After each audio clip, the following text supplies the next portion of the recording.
We're live now.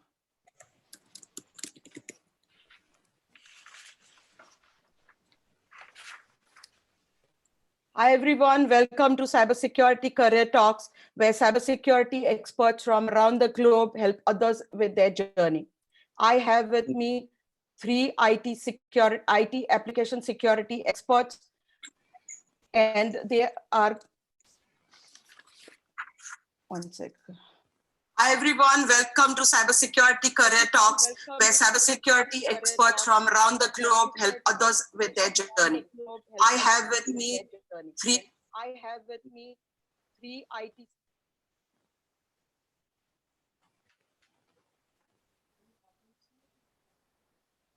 Yeah, Niloufer, we are online. Yeah, okay. We are All live right. now. Yeah, thank you. Thank you. I will introduce, we have Katy Anton on the talk today from Bristol, UK, and she is a well-known and in-demand speaker at developer as well as security conferences. She leads the OWASP Proactive Controls project, which mentions a list of required controls required for every software project. And from Bangalore, India, we have Vandana Verma. She is on the global board of OWASP, in addition to having spoken at the global OWASP conference in DC. She has 14 years of experience in application security as well as infrastructure and DevSecOps. And we have from the city-state of Singapore, Mohan Yelnadu, who is a security artist. He has 20 years of experience with IT as well as IT security. And he has helped secure banking, insurance, manufacturing, retail, and telecom industries. But before we proceed, I will go through and read a disclaimer.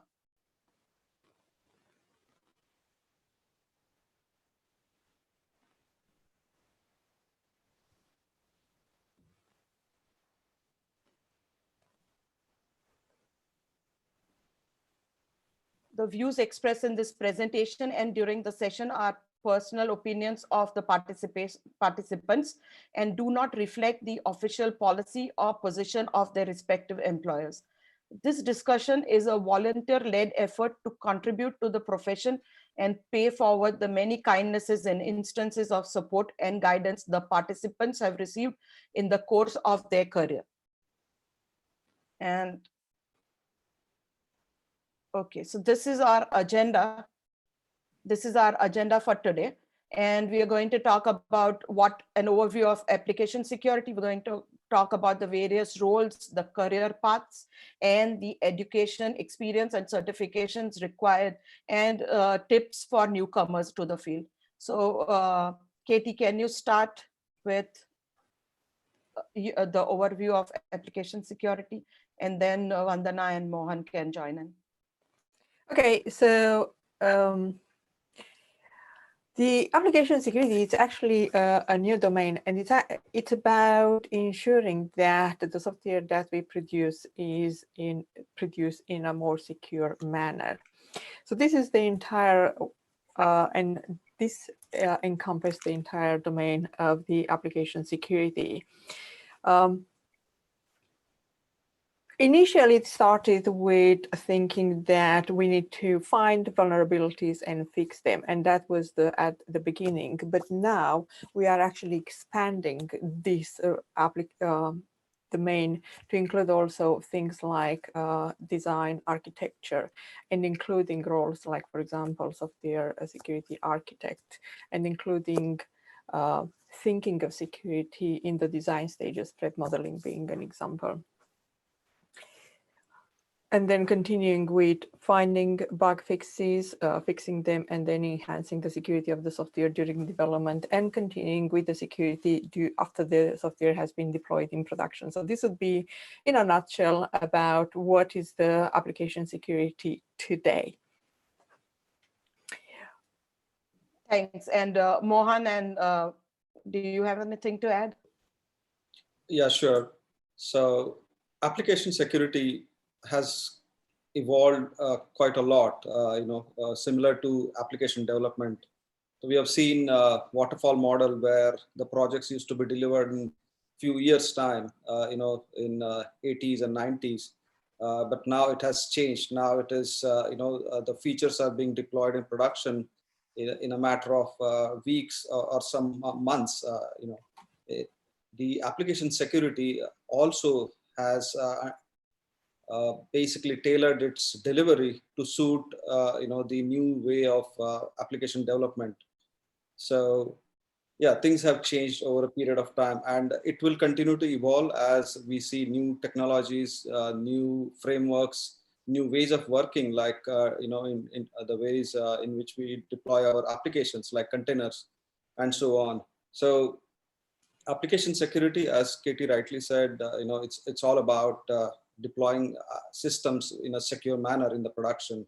So at the same time, we need to look at the other stages of application security life cycle.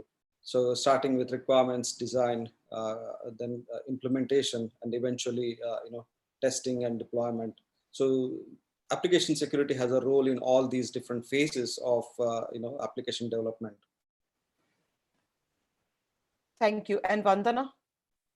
Yeah, to add on to what Katie and Mohan said, it's actually a process of making applications more secure, because all the organizations we have seen that they are all going digital, so all the applications are online, but making sure they are secure from the very first phase, when even the thought comes into picture, wherein we want an application to be on the internet.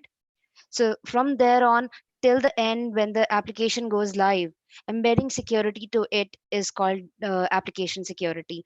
And it can also be called as using that when we are using a software, securing that is also application security. It has various forms, and making Sure. sure we are baking the security in it, and it's not an afterthought. Perfect. Thank you so much. And now about like common application security roles. So Katie, can you take like a few of them and discuss what they are and what kind of like, are they entry-level roles, or are they something where somebody needs to have like a much more couple of years of experience? Yes. So probably the first one, more of an entry role, would be a security analyst. And this is about ensuring that the application is performed as it's supposed to be. And the areas of a security analyst, it's about exposing weak points once the application is deployed, prevention, incident response, computer forensics.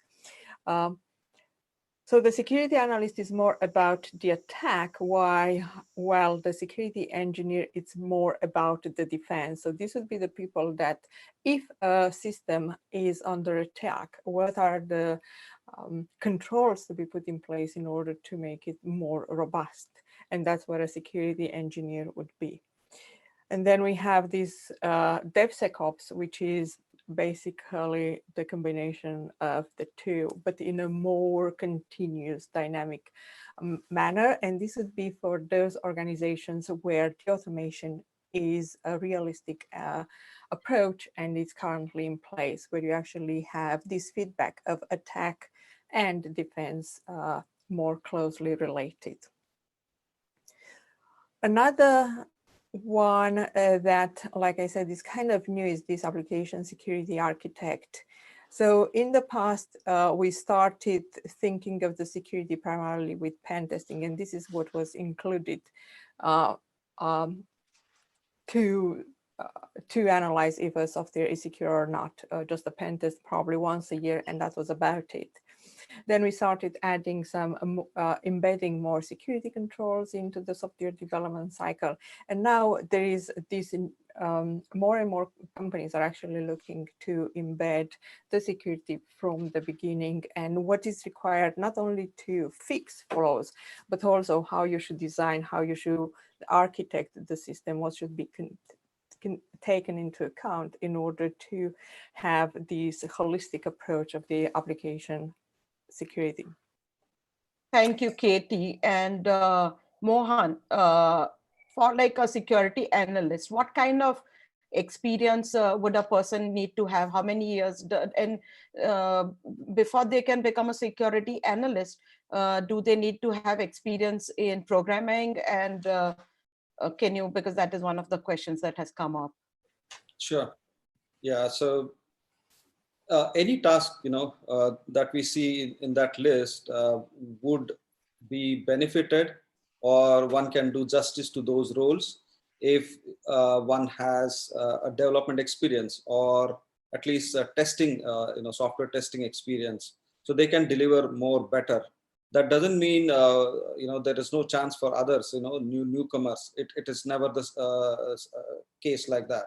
So I have seen many freshers just out of college, when they apply and when they get selected out of security analyst, what we as an organization look for is the passion for security, passion for application, breaking the application, or identifying security flaws in applications.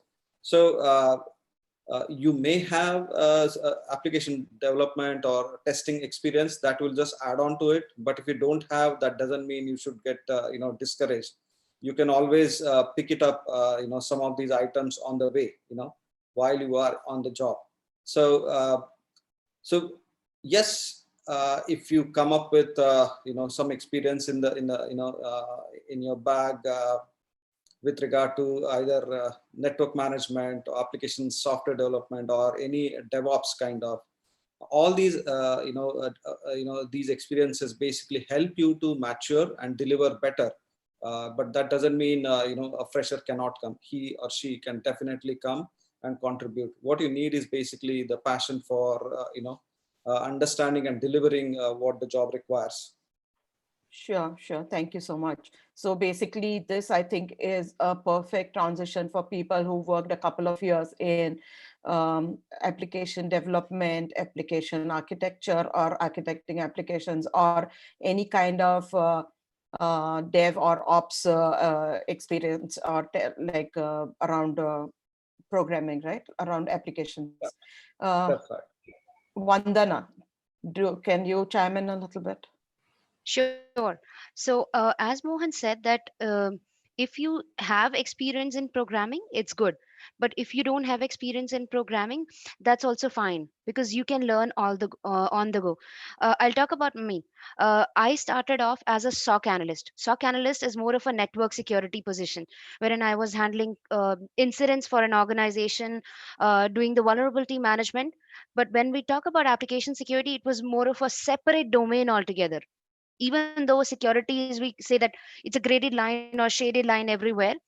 um, as I moved to my next company, I was asked to take up this role. First, I was thinking that where to start off, so I started off with the right set of tools and technologies. Like, I would say that I started off with OWASP testing guide. I started understanding that. So a person who doesn't know the programming can also chime in, and on the go they can learn, they can transition. But yes, the people who are part of development, who are part of operations, who know that this is how the process is working out, who is part of QA or testing, they can easily transition. Like, it's just that they know they have understanding of development and operation or testing. We're just bringing up their knowledge with security embedded to it. Thank you. That is really helpful. Let me get my example, probably. Sorry about that. So I'm a chemical engineer, by the way. Okay, I did my MBA, nothing to do with security, right? I did my MS in e-commerce. Okay, again, nothing to do with application security. But I used to like hacking in the sense, getting into the device drivers, and as part of my job, eventually, I was supposed to write kernels and device drivers. And when I was asked to join a company in Bangalore, Infosys, I was into R&D, research and development in application security. And I knew only the basics of how the Android or Linux works. And then I built my knowledge on top of that. I basically added, some bits here and there from Android, how Android works. And then I built how Android should be secured, or applications developed in Android should be secure. And then, once I understood the application security in Android platform, I moved to iOS. And then once the mobile application security was conquered, I moved to the web application. And that's how, on the job, I basically picked up things and started delivering. And yeah, so my experience in earlier programming did help me there. Yeah. Perfect. Perfect. Yeah, go ahead, Vandana. You wanted to share I was just saying that you should have the zeal to learn something, and you would be able to learn. Absolutely. There's nothing impossible, and especially security is a necessity for everyone. We are progressing digitally, so it's going to add on to your profile. Finding the right set of people, the right set of mentors, and the content, you can actually easily get into this field. Okay. All right. Now coming to what does the life of an AppSec like developer consultant or DevSecOps consultant looks like? So what would you do on a daily basis? And can you just give us a feel for the different roles that all three of you do? Yeah, let me start on this. So DevSecOps is a recent development in application security as such, and it's a very specialized area. The life of a DevSecOps consultant or DevSecOps engineer or DevSecOps analyst is it revolves around those three major bullets there. If your organization is just starting, in the DevSecOps journey, then probably you may be involved in identifying what tracks you want to actually get into. So there are multiple tracks like static application security testing, where we have, tools like checkmarks, where Katy comes from. We have 45 Nexus Lifecycle, Synopsys, and there are a lot of open source tools. So that is, the static application security testing. Basically, it looks at source code, identifies vulnerabilities, and gives you the severity of those, how easy and how critical are those vulnerabilities. And then you have dynamic application security testing, where you have, you have your application running in some environment. It can be, UAT or staging environment, and you want to basically try these different tools like you have a lot of tools there. 45 has Web Inspect, Burp Suite is there, open source OWASP Zap tool is there. That's one of the popular ones, and there are many such tools. So what these do is they basically mimic as if a hacker is trying to hack. So there are a lot of specialized areas within the dynamic application security testing. So they have this set of test cases which basically they bombard on the target application, and then if those attacks are successful, it basically gives you a list of vulnerabilities. Then you have software composition analysis or open source software security, where you basically look at, hey, I may be developing my code, but I'm using a lot of libraries, right? Open source libraries, and those libraries can be vulnerable as well. So these software composition analysis tools basically give you the vulnerabilities present in your open source libraries. Because what we have seen is, as time passes, the code that we are developing, the custom code, is actually getting lesser and lesser in terms of percentages. Currently, it's around roughly 30 to 40% is what we write, and remaining 60 to 70% of the code comes from these open source libraries. So it's important to understand what security posture we have at the 60 to 70% of the libraries that we are using. And then in the container security, which is the latest way of deployment and hosting your applications, unlike traditional servers. In here as well, when you construct a Docker image, for example, that Docker image itself has a basic OS layer, and then on top of that, there are multiple different layers based on how you have constructed your container.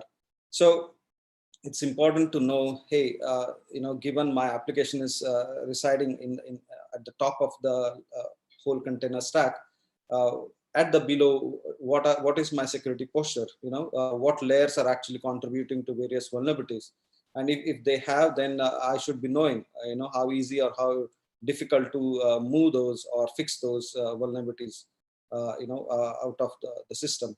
So these are primarily, few areas where, companies would actually try to get in. So as a DevSecOps consultant, your job could be identifying a tool. Maybe you may be involved in evaluation of those technologies. So you may work with vendors, get their products, try them out, evaluate, and then probably rank it, and then you may suggest the organization to go for a right set of tools based on the organization needs and organization's technology landscape. So that's about the technology selection. Maybe. Sure. Thank you, Mohan.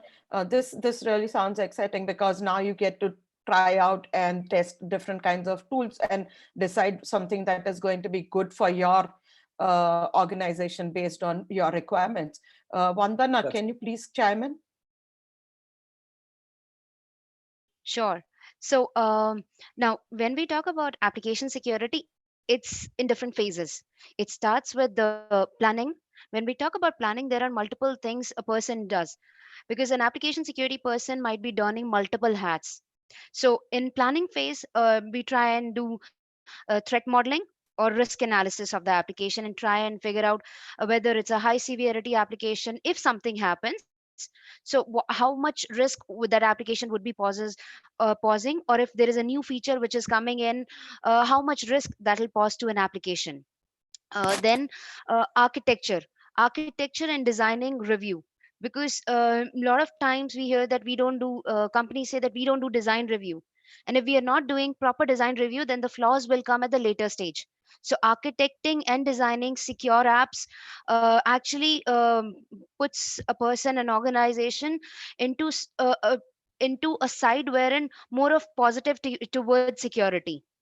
And when we talk about code and building is not just a developer job. It's a security researcher also has to chime in, wherein security researcher has to provide inputs on how to securely develop an app. If I am writing a code, how can I embed security to that code? It's actually when shift left strategy comes into picture. It's also called as secure as code, wherein the code, when we are developing, we are using IAST tool like or Rust, or there are many other technologies that we use into picture. We use secure code reviews tools. We use interactive tools for the developers, like Mohan highlighted some of them, wherein developers use the tools themselves and find the bugs and fix them. Getting real time feedback from the procedure on the vulnerability that's there in the code. And once we have fixed that, it comes the testing part. uh, in the previous years, when I started off, we were only doing the application testing. Once the application is in QA or in the testing phase, then the organizations were testing that it's going to look like in the production, so we should only test that. But now the culture has changed. We are maturing. People are also being educated on it. So in the testing phase, now we know that the code is secure at a certain level, to a certain extent. We are providing certain test cases. It could be in the form of secure test cases written in Selenium. So he Mohan highlighted Zap. Zap is a proxy which you can integrate with Selenium or any other ID tool, and you start running those test cases. And OWASP Zap has like wonderful test cases for securely testing an application. So you can use that. Then comes production, which is more of secure operations that we need, wherein release, deployment, decommissioning, all of that comes into picture.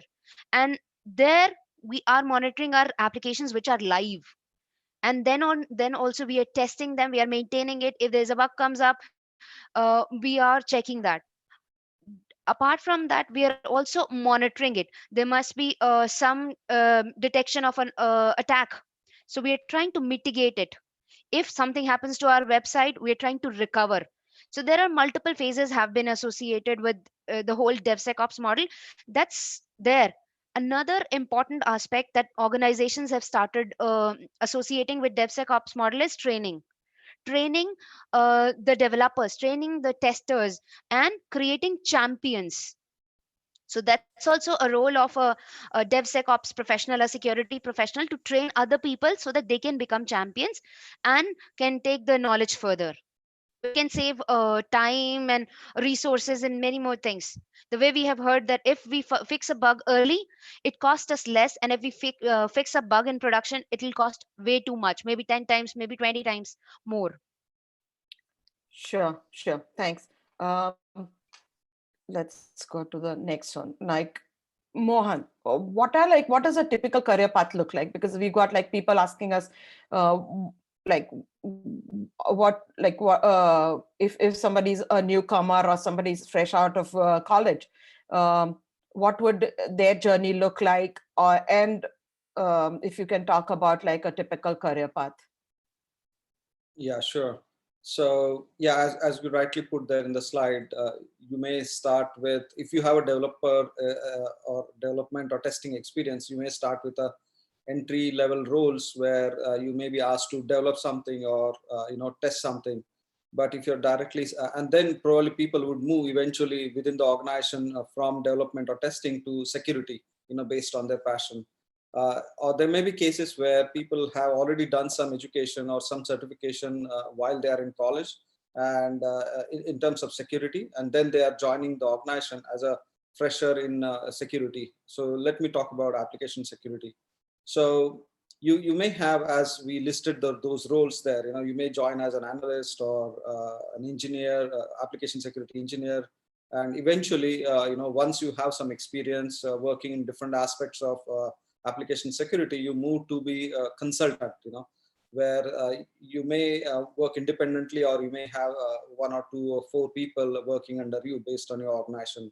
So once you become a consultant, basically, you eventually start delivering, services either as an individual or as a team.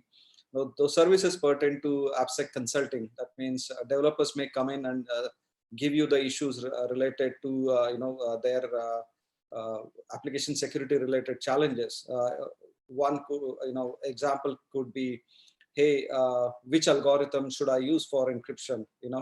I'm having this challenge here. So this application security consultant can actually understand what the requirement is, what is the application security standard says, and then it will, he or she will actually try to balance and give a secure algorithm recommendation. There could be other cases like, the development team has actually done the scanning through some tools, and they want to fix it, but since they do not have the right expertise, they may come to you. So as a application security consultant, you may have to understand the programming language, the platform, as well as what different security controls that application has in the production, and based on that you need to look at the mitigation strategy. Now the mitigation strategy, by books, it may tell, okay, this is the mitigation strategy for cross-site scripting. It's one of the vulnerabilities, or a SQL injection. It's again another type of application vulnerability. Now the recommendation can vary based on the programming language, based on what platform it is running on. It may also based on what other controls you have, like application, web application firewall that may be facing, before the application. So as a consultant, you basically understand the challenge, understand what are the different aspects of the application where it is hosted, and then you give a recommendation. So as an application security architect, you may be asked to, this is a senior role, right? So you started with a security engineer, then you become a consultant, and then eventually you have become, say, architect. In that case, you basically guide developers, when they are starting a new project or starting a major enhancement. So in that case, you may look at their requirements and then guide them, how to add security in those requirements. So once they come up with the design, you may guide them in terms of possible threats that design may have exposed. So you may start from one area and just go on all the design requirements and embed the design there. So that's basically the role of application security architect. So, and this way, if you prefer managing people, then you may move to application security manager role eventually. And then, that way you basically increase your position, in the overall organizational hierarchy. Mohan, I have a question, which is Sure. asking for, it's from Shripati, and the question is that what kind of lateral movement? So can people from other InfoSec domains transition to an AppSec career if that is something that they like to do? Oh, sure. Hi, Shripati. Yes, it is possible. I have seen many so far in my life, people from audit, they have moved to application security, again, based on their, passion towards application security. I have seen people from SOC or TARC, from there, they have started enjoying hacking, and then they moved, to application security domain.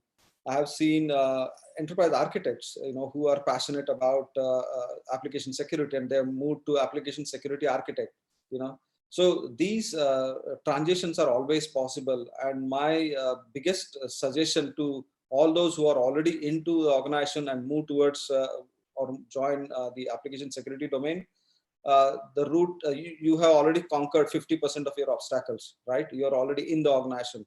So what you need to do is understand, hey, who are those key stakeholders in that domain where you want to go, identify what kind of work they do, and spend some spare time to understand those roles, understand, how you can actually bridge that gap between where you are and where you want to be, in delivering those application security related roles.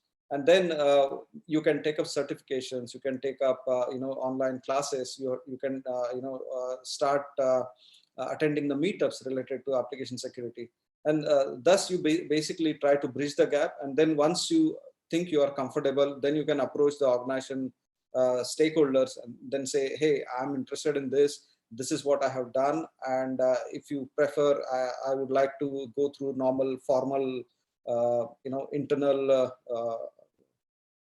interview process or internal transition process so that I can get into application security.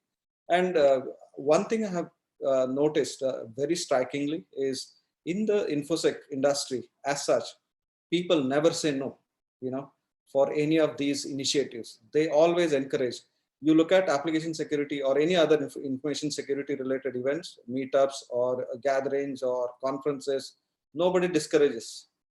This is only industry where I've seen people actually encouraging freshers and other domain people to join, because we know, what we are going through. We need more people, so more the better, basically. So we basically try to, help people who are, in the transitioning mode, actually. Sure, thank you so much. And Katy, can you speak about this, how to launch a AppSec career? Like we're talking about education, and other skills required. So if you can talk to, suppose somebody is say transitioning from any aspect of IT or other areas in security, what are the things required? So when it comes to the education, the reality is that in universities, the security of the software is not taught there yet. And there are many universities, including top university in the US and the Russell Group in UK, for example. So this is not a domain yet. So we can't expect people to ask for a certain degree when that doesn't exist, basically.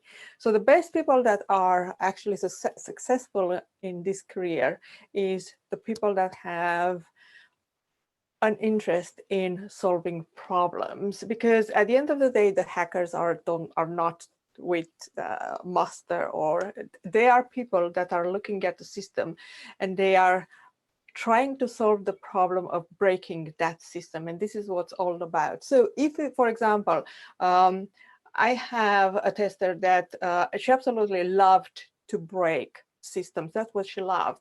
And then she discovered that can actually be paid to break system. So if this is something that you love doing, then there is a domain for you. If you like to defend and you want to think about how can I provide a better defense for the software that I actually produce, then that's another domain for you. And then from there, you can actually, once you discover what's your passion and what are you good at, and what and you have the problem skills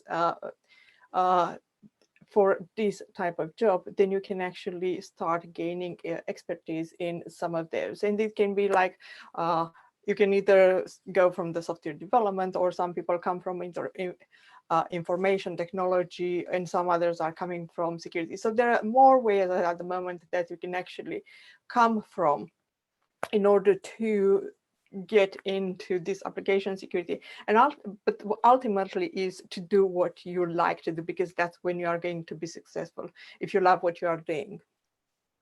And then you can go into the certifications for your specific domain in order to have that confirmation that, yeah, I know what I'm doing and I'm pretty good at it. Sure, thank you. And Vandana, can you chime into this? Sure. So for me, I would say AppSec career is more of a jigsaw puzzle, which you're trying to solve, because there are so many things in it and you're trying to solve. So it's like a step-by-step procedure. If I am a student and I want to get started with application security, what I would first do is that GitHub has a student pack.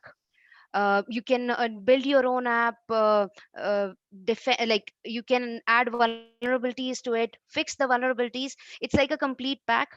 And it has amazing things for students. It provides domain accounts and so servers, so many things.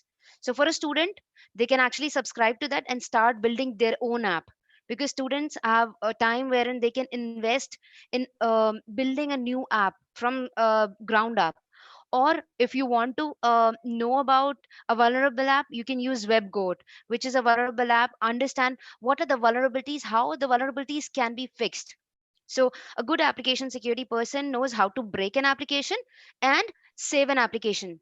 So it's more of a defender role as well, which companies look for. um, Apart from that, we I started off with a OWASP testing guide. So I always recommend people to go through OWASP testing guides. There are proactive controls which you can apply on the applications. Then there is a ASVS, which is application security verification standard. Because sometimes people are lost that where to start off. Is there any way that I can go through step by step checklist? It's not like that every test case is there, everything is there, but at least it'll give you a sense that yes, I can actually go through them and then I can add my own pointers to it. Another point to it is that start attending meets. When we are starting a career, it's very good to go through the meets. And Mohan rightly highlighted that security industry is the only industry wherein people are so warm, encouraging, and they want to share their knowledge. Even if we talk about a person who has hacked the website, after some time, like if it's a bug bounty hunting, the organization has fixed the bug, they'll release the whole POC that how they actually found the bug, so that other companies can have a patch on that. um, Also, there are tons of vulnerable web applications which are available to be tested. Like there's Matilde, WebGoat, OWASP broken web application, there's damn vulnerable node application, damn vulnerable web application. There are n number of applications that people can try. A person who's not even a student and who's actually into IT or some job and want to switch, they can also learn from those apps. They'll get a feel of how applications can be tested, like attack different applications. If you look at like Juice Shop, it's more of a CTF kind of a web application wherein you find a flag and then solve it. Talk about Matilda, it's completely a different web application. So we can actually get our hands dirty on that and use open source tools to test them. Like I use Mantra a lot. It's a browser wherein I have a lot of extensions. So we can use it. Similar way, Firefox has a lot of extensions to test the applications. We can actually play around with it. Those are like the basic things that we can do. And about code review, we can actually learn it on the go when we start understanding the apps and then understanding how the vulnerable code is written. We'll see, okay, this is how I'm going to fix it, so this can be written this way as well. So defending mindset is also very important when we are trying to attack. Sure. Thank you so much. And Mohan, do you have anything to add, or because there is like a lot of questions going on about what is the first thing does somebody require? And we're going to talk about say certifications later on in this talk in depth, but does having a CCSSLP help? Or in addition to the applications that Vandana mentioned, is there something that, do you have a tool of choice? Well, each of those tracks which I mentioned, right, static analysis or dynamic analysis or container security or software composition analysis, all these tools, all these tracks have open source tools, right? There are, as Vandana mentioned, OWASP ZAP is for DAST. There are a lot of tools, technologies, or programming language specific static analysis tools. Then there is a dependency checker is basically a OWASP tool for identifying software composition analysis. It's an open source tool. So if you just search, because when you're starting the journey, obviously you cannot afford licenses of those tools. So in such cases, it is important, to start something which is freely available and try out, understand, how the tool works. So once you get an idea, how the open source tools work, you can always relate your experience with commercial tools. Commercial tools maybe, maybe more comprehensive, can give more features. But when you start using these open source free tools, you basically get a hang of it, how these tools work in identifying different types of vulnerabilities from the same application. So that experience is very crucial when you attend interviews, either from a fresher, or you may be trying to switch from different domain to application security domain. So such experiences, as Vandana rightly said, you download those vulnerable apps. There are plenty of, just search and you find many. So download those apps, try to set it up. There would be detailed instruction with every app. Set it up, and then you see how to exploit those. If you look at damn vulnerable web application or WebGoat or those, all have step-by-step instructions. Like you try on your own. If you don't get a clue, there are already some clues available within that application itself. So you just go for it, learn that, and then practice it. So you may try out all these one by one different clues. You will actually get a hang of, hey, vulnerabilities can still can exist in applications in those different areas. So once you get a hang of it, you actually can move to another application. And once you have this, then it's a time to test your skill. And how best you can do that is through bug bounty platforms.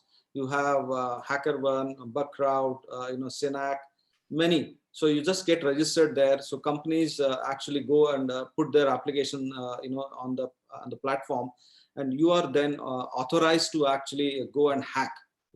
So whatever that you learn from those intentionally vulnerable applications in your on your laptop, you can start applying those in those websites. Since you're authorized to do your pen testing or hacking on those, you will have only experience to gain from it, and nothing, you don't have to worry about those. And if you're lucky there, and if you're able to get some vulnerabilities, you get paid as well, because that's why it's called as bug bounty program. So you get a bounty based on if you're able to find critical, high, medium, low kind of severity vulnerability. So once you so the process is very simple. Download applications, get a hang of it, identify different vulnerabilities, learn basics about those, and then join these platforms, bug bounty platforms, and then try your skills. Once you have enough, you may get registered your name in a hall of fame, of those companies. And once you are there, it's very easy for interview panels actually to get convinced that you have capability, and it is endorsed by those bug bounty platforms as well as hall of fame. And then your journey can be very smooth, from wherever you are. It could be student or a fresher out of college, or you may be working in other domain in the organization and want to switch to AppSec domain. Yeah. Thank you so much. Basically, even if you have no experience, if you have no education, if you have no certifications, right? By doing what you described right now, somebody could definitely rise up in that rank, and it looks really good on their resume, right? Like suppose you were hiring somebody who is just out of college, and somebody who is again not out of college, or maybe still trying to get a formal education. If you see that they have successfully done things on these different platforms, or even that would probably make them more desirable for you, right, Mohan? Absolutely. In fact, sorry, I'll take one more minute. I remember at Amsterdam, I met this guy. He was a student, by the way, okay? And he didn't want to pursue higher studies. I won't recommend that route, by the way, but I'm just telling this incident. So this guy actually reported some vulnerabilities at the place where we were working. And then, the security team concerned actually contacted him. And since I knew him, I was also pulled into the discussions. And then we basically, fixed those issues. And then I see now, after 2 years, he has actually started working for some organization and fixing some major issues. He has started writing his own blogs on how to, take care of different aspects of information security components. So the point is, you don't need degree, you don't need formal education to get into this. But that doesn't mean it's completely not required. What it means is you should have basic degree. It could be in any, like I'm a chemical engineer. It has nothing to do with computer science or things like that. But still, I'm here now, in the AppSec domain. So a basic degree should be good. I won't suggest drop out and start hacking, but you come through this basic degree, and then you get into where your passion is. Now this again depends on if they are trying to look at a career within corporate, right? And in that case, they will require, suppose they are trying to say maybe work 18 hours or for whatever, they might have some other obligations which prevent them from pursuing a full-time a college degree. In that case, they can start off on this route and then get better as they pursue something else, right? So it depends on what their goals are, right? That's right, yeah. And now coming to this education and experience, what are the minimum educational requirements, and does somebody, we've already discussed a part of it, but formal, informal, and what about somebody doesn't have a technical background, and what is, so if you can start with, I think probably we'd start with Katy, Vandana, and then Mohan. Yeah, okay. So yeah, like we discussed, I don't think there is minimal education as long as there is the passion and drive there to either fix or defend applications or break them, or do all of it, like the AppSec ops environment. The interesting fact with this domain is that it is an evolving domain. So like I said, in the past, application security meant just a pen test probably once a year. But today there are so many roles in various cycles of the software development cycle. So even we that we are in the industry always learn, and this domain expands. So it's important to continuously learn, look up what's out there new, because now it isn't a domain that has been set like information security. This is still in its infancy, and it's still growing. So if you grow at the same time with how this domain grows, then you have better chances. And if you continuously look there for what's out there, how you can apply what you already know to what these new things that appear, then you would have a better chance. So just do what you like, look what's out there. I don't think there is these minimum requirements as long as you put in practice what you are passionate about and you continuously look for what's out there. Now, when it comes to technical background, that's a very interesting question. I don't think that the technical background is that important, as long as you have the drive to learn new technologies.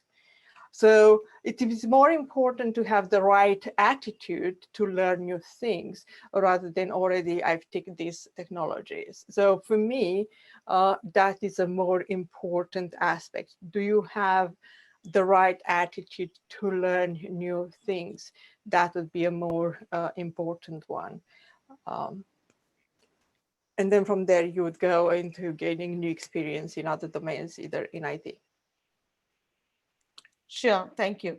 And Vandana, can you share your experience? Absolutely. So most of the organizations who are now looking for application security researchers, especially I would say if I talk about startups, they're not looking for any particular education background. They're looking for the people who have the passion, who have the right skill sets. There are people who are like 15, 16, like they're just 15, 16, and they're getting amazing jobs in the startups. So there is no minimum education, but yes, if you're targeting let's say a bigger organization, they would want you to have a degree, and not necessarily a technical degree, but yes, a degree you should pursue, and the zeal to implement application security, and the qualities, interpersonal skills wherein you can connect with multiple teams, you can get an issue resolved. That's very, very important for an organization, wherein they ask you that how do you break it, and when you are able to break it, how do you fix it. So all those skills, I think that suffices all. Sure, thanks. And Mohan, what do you feel?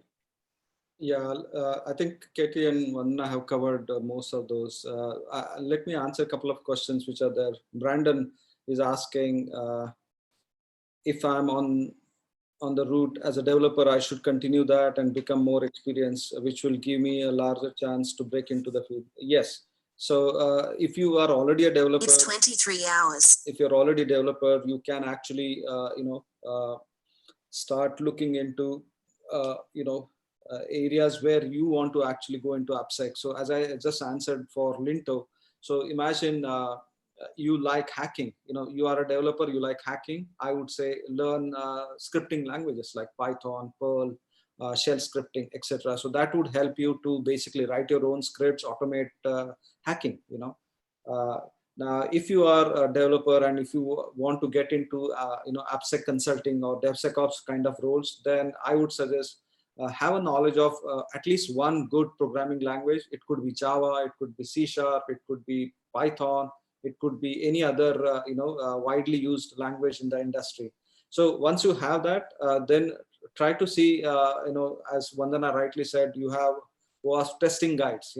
You have OWASP top 10, in different areas for web, for IoT, for mobile apps, for APIs. So these top 10 risks basically, gives you an idea.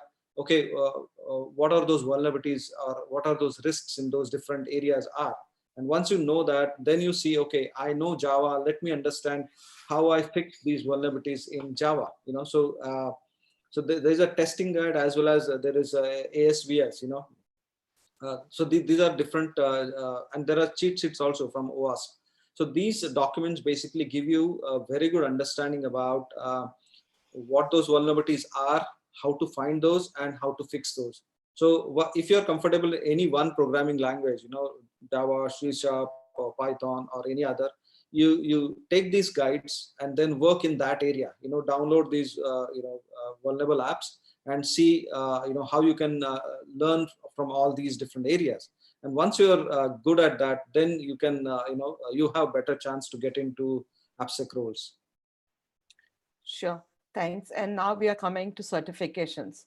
So what is required and in which areas they are needed, and does one have to have certifications? And suppose I'm starting off, if I have certifications, do I stand a better chance than other people who are applying along with me? So certifications are not a necessity. It's good to have because it gives you a perspective about the domain, but it's not necessarily that you have to have any of the certifications. If I talk about out of all of them, I have like 2 of them. No, not all of them. And there are people who are my seniors and they don't have any certification, and they say it's just that in when we are going for an interview screening or resume screening, that time people might look for, or the recruiter might look for those certifications because that might have come as a requirement, but that wouldn't consider as a mandate. So if we talk about CSSLP, CSSLP gives you good knowledge about application security. So if you want to read through it, it's really amazing. GWAPT is really good, but then it's not a mandate in application security that you have to have. I don't have them. So what I feel from my perspective, that it's not a necessity to have certification or hold certifications. When you're going for an interview, it matters, your knowledge matters than any other certification, but you should mention everything properly, rightly in your resume. Yeah. So what certifications occasionally helps you with is, if you choose the right one for your domain, it kind of gives you that roadmap that helps you out to what to study, what to look for, which might be a little bit more difficult if you don't have a roadmap. So this is a positive side of them, but at the interview, like Vandana said, you still are asked and you are expected to have the knowledge. And they are usually good to pass the HR or the recruitment, because usually the recruitment or HR would look like various pieces of paper, like degrees, certifications, and that's a positive. But you are still expected during the technical interviews to actually know your domain and be an expert in what you have put into your resume.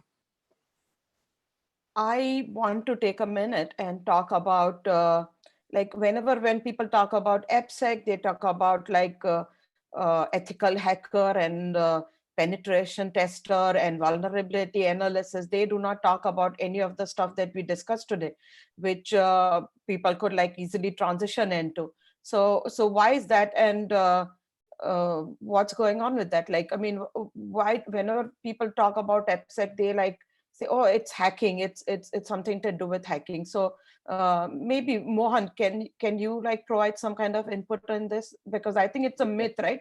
There are so many other roles within the business. Exactly. Yeah. When I tell people, hey, I work in security, so many people think I'm a security guard, by the way. So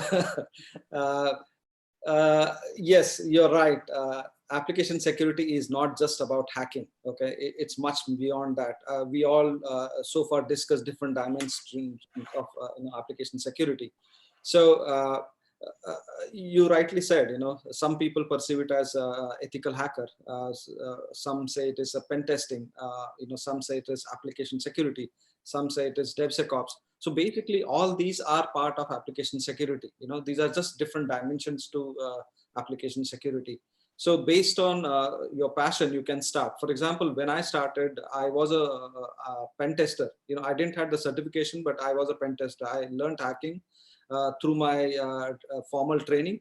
And then, my teammates actually helped me. And then I understood different ways of hacking.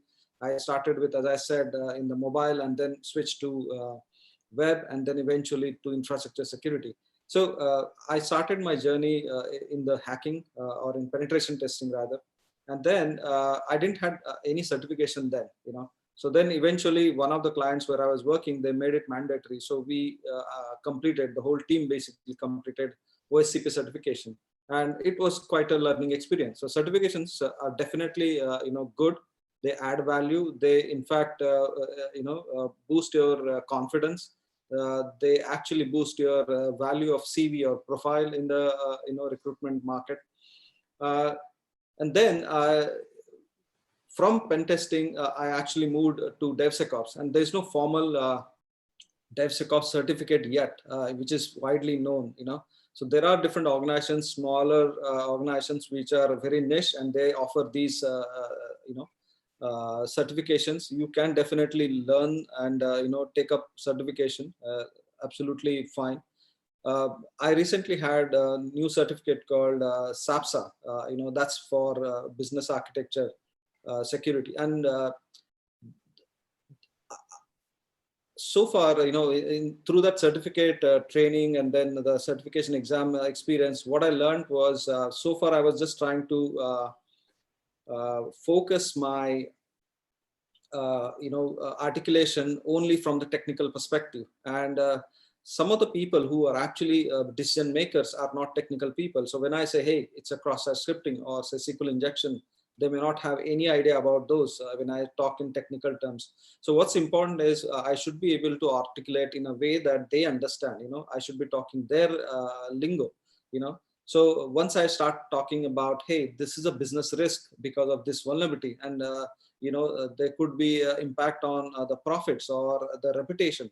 So when I change that language into a business risk kind of language, which the senior stakeholders understand, the whole perspective changes there.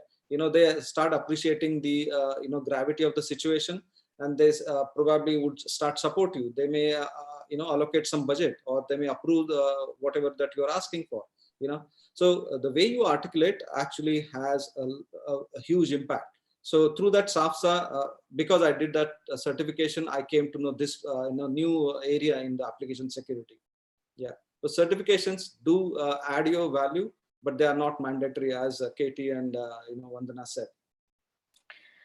Coming to human elements, so besides the education, besides the certifications, besides the experience, what are some kind of like traits or skills or something that somebody has done which would make them stand out and make them like definitely somebody that you'd pick from a big list of resumes that you receive? I would say that connecting with people, because an application security person has to connect with many teams. The person has to connect with the design team, architects, developers, testers, the production team, so many teams. So if a person has good communication skills and they can interact with a person, you are an amazing person. Even though uh, communication skills are secondary, but if you are able to explain what the issue is, you're on par, because there are at times when you will feel that uh, a developer says that no, this is not an issue. If you cannot articulate in a right way, you would never be able to let the person know that there is an issue. And we have to win the trust with all the teams. Why? Because security team has always been seen as an enemy, or the person who are not very friendly with the different sets of group. So we have to be considerate about that, what challenges they are facing, and sometimes the resolutions which we are providing, and when we start discussing with different teams, they have better resolutions because they are working on the ground. We might be providing certain set of ideas, but then suddenly they come up with amazing ideas. So I think we should be open to take feedback on what we are suggesting. Sure, thanks. And Katy, do you want to add anything? Yeah, so like expanding on what Vandana said, I think it's good to a successful application security will have empathy with the people that works. So for example, if a developer cannot fix a certain flaw, it's like he might have other things on their plate, and it's good to understand what are the other things, and then how we can help out to actually still reduce the risk of the application, but in a more developer-friendly way. So that's another part, empathy with the people that we are working, testers, developers, architects, that might have more on their plate than just the security of the software. And also it's important to remember that this is a domain that continuously evolves. Every day, new attack vectors are discovered. So it's important to continuously learn, continuously read about what's new out there. So that's another important aspect in order to be successful in this domain. Sure, thank you. Thank you so much for joining us today. I know Mohan is like up awake. It's like probably 11, something past 11 p.m. at his. Don't worry. And I live life only in the nights, by the way, so it doesn't matter.